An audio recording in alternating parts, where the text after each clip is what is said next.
Everyone, नमस्ते। तो finally बहुत लोगों का डिमांड था कि रिलीजियस ओसीडी पे वीडियो लाइए, तो मैंने रिलीजियस ओसीडी पे वीडियो लाने का सोच लिया। देखिए, कोई भी जो रिलीजियस ओसीडी में जो होता है, जो भगवान को लेके गाली आते हैं, चाहे गंदे विचार आते हैं, चाहे मन्नत वाले थॉट आते हैं, तो पहले उस पॉइंट को पकड़िए कि वो क्यों आता है। देखिए, एक होता है कि जानबूझ के लाते हैं मन में, एक होता है कि नहीं चाहते हुए भी लाते हैं। मतलब यहाँ पे हो रहा है क्या, मैंने जो गौर किया है ओसीडी के बारे में, नहीं चाहते हुए भी बार बार बार बार उस चीज़ को सोचते हैं, वो सेव हो जाता है माइंड के अंदर, फिर ऑटोमेटिक आता है। जैसे रास्ते में आपने किसी देवी देवता के फ़ोटो को देखा, ठीक है, अब वहाँ से आप गुजर रहे हो और आपको बोलेगा कि चल जल्दी से तू गाली दे दे।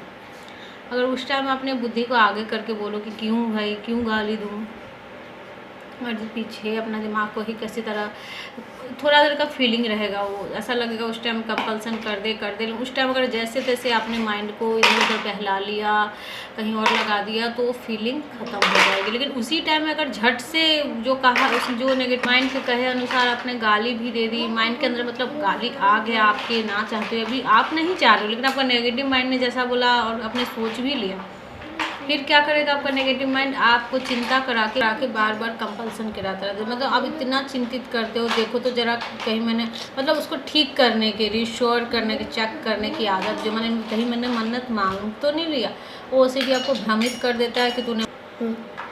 तो ये जो नेगेटिव माइंड है ना, जैसे भ्रमित करती है आपको, जो तूने मन्नत मांग लिया और आप मान भी लेते हो ऐसा, और उसके कहे अनुसार क्या करते हो, चेक करते रहते हो माइंड के अंदर कि देखो जरा थॉट को चेक करके कहीं मैंने मांग तो नहीं लिया, कहीं मैंने मांग तो लिया। इस चक्कर में क्या होता है, वो थॉट रिपीटिंग में चली जाती है, रिपीटिंग ऑटोमेटिक।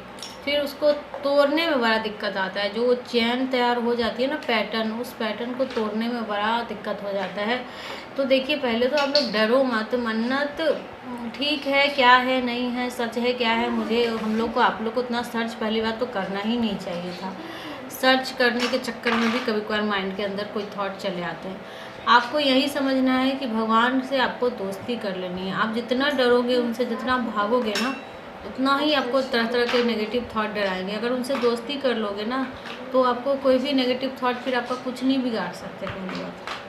तो यहाँ पर मन्नत आया और आपने उसे सच माना, आप फिर से बार बार चेक किए जा रहे हो।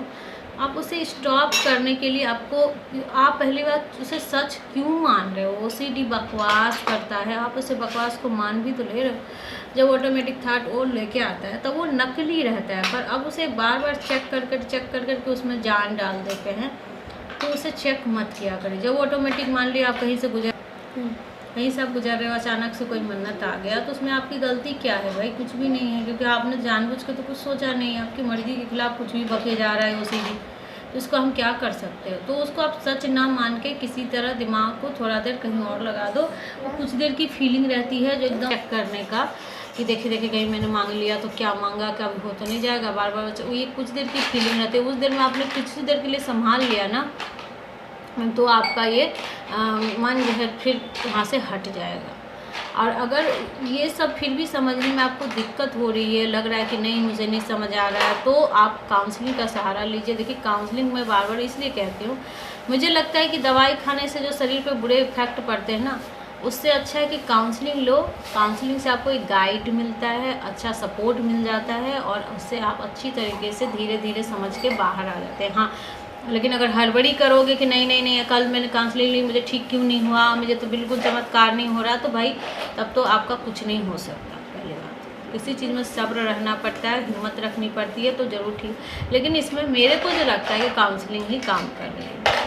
तो आप लोग, अगर आपको खुद से हो पा रहा है, आपको अपना ट्रीटमेंट आपको लगता है कि मैं खुद कर लूँगा, मैं समझ पा रहा हूँ, मैं वीडियो देख के ठीक कर लूँगा, जैसे तैसे मैं समझ के ठीक करूँगा, तो कर सकते हैं।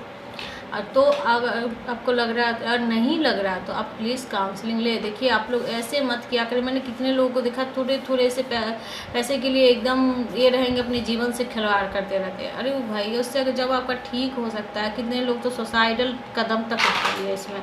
उस सबसे अच्छा है कि थोड़े से खर्चा करके आप अपने ऊपर ठीक कर लो, थोड़ा सहारा मिल जाएगा। और इस तरीके से आप आराम से ओसीडी से धीरे धीरे बाहर निकल जाओगे। लेकिन ये मन को कभी मत, मन के अंदर जो आपके विश्वास बैठा ना कि ओसीडी ठीक ही नहीं हो सकता है, ये गलत है। ये बिल्कुल ठीक होता है, 100% ठीक होता है, ठीक है। तो चलिए मैं आपको यही तक, इतना ज़्यादा लंबा नहीं बनाती वीडियो, मेरे को छोटे से वीडियो में ही सबको समझाना अच्छा लगता है।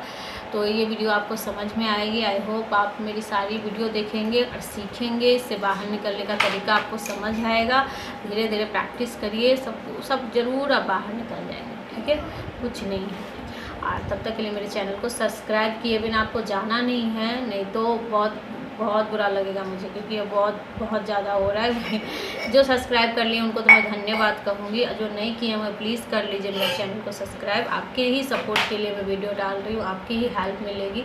और तब तक के लिए अपना ख्याल रखिएगा, और अगर मेरी हेल्प भी चाहिए तो मेरे नंबर है स्क्रीन पर, फ़ोन भी कर सकते हैं। तब तक के लिए बाय।